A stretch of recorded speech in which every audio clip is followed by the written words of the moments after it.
हर खबर पर होगी आपकी पकड़। डाउनलोड कीजिए एबीपी लाइव ऐप। देखिए, एक तरफ देश में कोरोना महामारी है तो दूसरी तरफ वक्त से 12 दिन पहले आया मानसून भारत के कई हिस्सों में बाढ़ के हालात ले आया है। बिहार के लिए अगले 36 घंटे भारी हैं। सुपौल का हाल समझिए संवाददाता निधि श्री झा की रिपोर्ट से।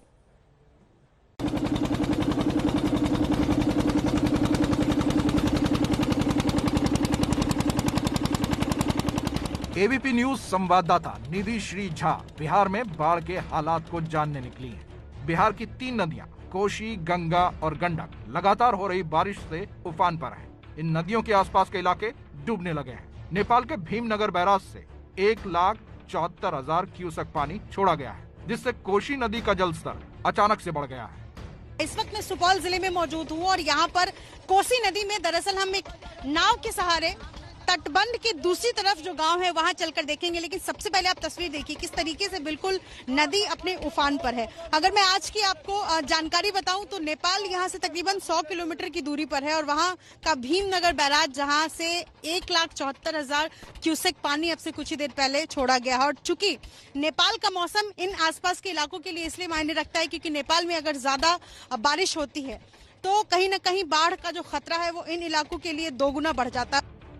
एबीपी न्यूज संवाददाता ने कोसी नदी में बढ़े जलस्तर के बाद सुपौल में बाढ़ के हालात का जायजा लिया।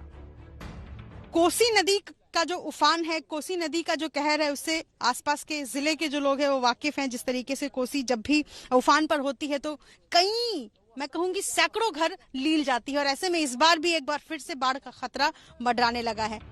यह है सुपौल का बसबिट्टी गाँव। कोसी नदी के तटबंध टूटने से पानी में घिर गया है। गांव के लोग आने जाने के लिए खुद की बनाई छोटी नाव का सहारा ले रहे हैं। बाढ़ में फंसे इस गांव का दर्द क्या है, बता रही हैं एबीपी न्यूज संवाददाता निधि श्री झा।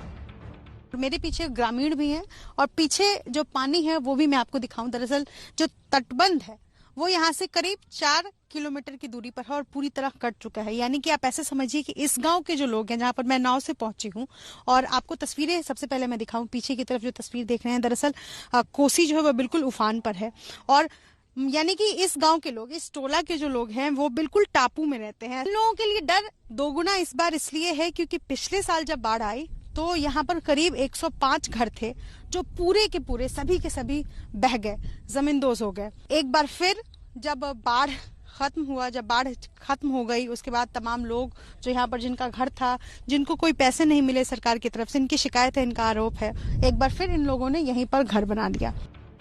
मौसम विभाग ने बिहार में आज और कल के लिए भारी बारिश की चेतावनी दी है। आज बिहार को अलर्ट पर रखा गया है, लेकिन इन गांव के लोगों को इसकी कोई जानकारी तक नहीं है। लोग चारों तरफ से पानी के बीच फंस गए हैं।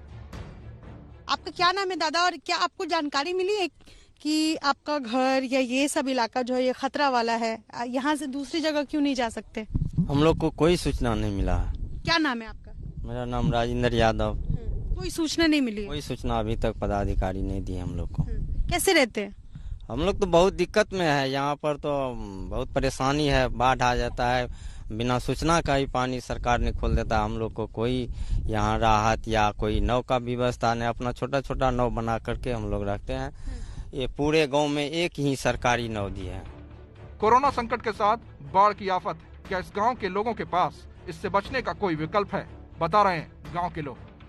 खाना पीना क्या खाते हैं? यहाँ कुछ नहीं खाते हैं। कुछ मिलता है यहाँ, देखते सकते पानी है, सबसे पानी है, खाएगा क्या? एक सांझ खाता है, 2 सांझ उपास से रहता। तो टापू में आप लोगों ने घर क्यों बनाया है? बनाया है कुछ दिक्कत से बनाया है। उन्हें जमीन नहीं है, इन लोग को बांध से पूरा जमीन नहीं है। आपका भी घर बहा था? हाँ, हमारे भी बहे थे। फिर वहाँ से हटा के दूसरे जगह बांधे। वहाँ भी कोसी का बहुत एकदम तेजी है, तूफान। चारों तरफ पानी होने की वजह से गांव में खाने पीने पर आफत है। किसी तरह लोग अपना दिन गुजार रहे हैं। यहाँ पर जहाँ इन लोगों का घर है वहां तक मैं जाने के लिए ये आप देख रहे हैं, ये पूरा दलदल है। अब सबसे ये देखिए, ये पूरा दलदल है, यानी मिट्टी जो पूरी तरह धंस रही है। अब सबसे बड़ी दिक्कत ये है कि नीचे का जो जमीन है वो धीरे धीरे करके गीला हो रहा है। अगर ये पानी, अगर ये जलस्तर लगातार इसी तरीके से बढ़ता रहा तो ऊपर से इस आसपास से मिट्टी जो है वो धीरे धीरे करके कटने लगेगी।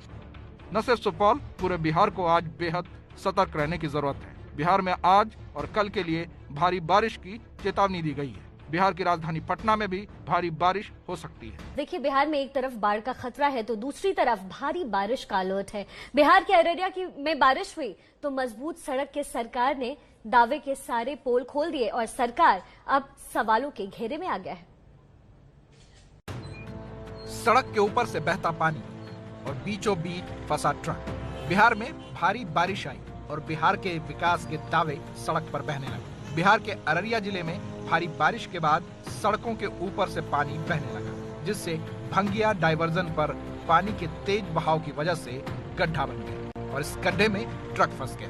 दावा तो बिहार में बेहतर सड़क का भी किया जा चुका है, लेकिन इसी सड़क पर फंसा ये ट्रक सड़कों की हालत की गवाही दे रहा है।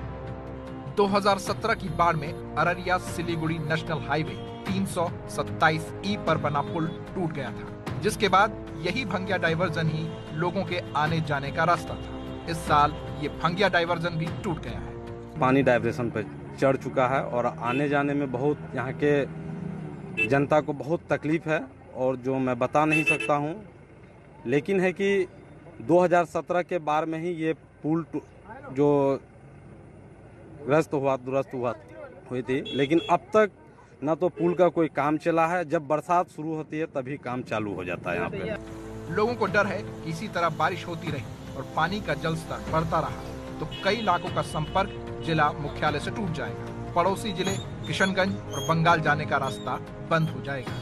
हर जगह जितने भी पुल का टेंडर हुआ था, सारा पुल का काम इसी तरह पड़ा हुआ है और देख लीजिएगा आने वाले एक सप्ताह के अंदर अगर ऐसा ही स्थिति रहा तो हेडक्वार्टर से सारे प्रखंड का कनेक्शन टूट जाएगा। कुछ नहीं, अगर आज रात में वर्षा हो गया तो कल यहाँ एक भी गाड़ी नहीं, कोई नहीं चल पाएगा। ये पहली बार इस 4 घंटे के बारिश में ये स्थिति है। एक तरफ बिहार में बारिश से बाढ़ के हालात बन रहे हैं तो दूसरी ओर यही बारिश सुशासन और विकास के दावों की हवा निकाल रही है।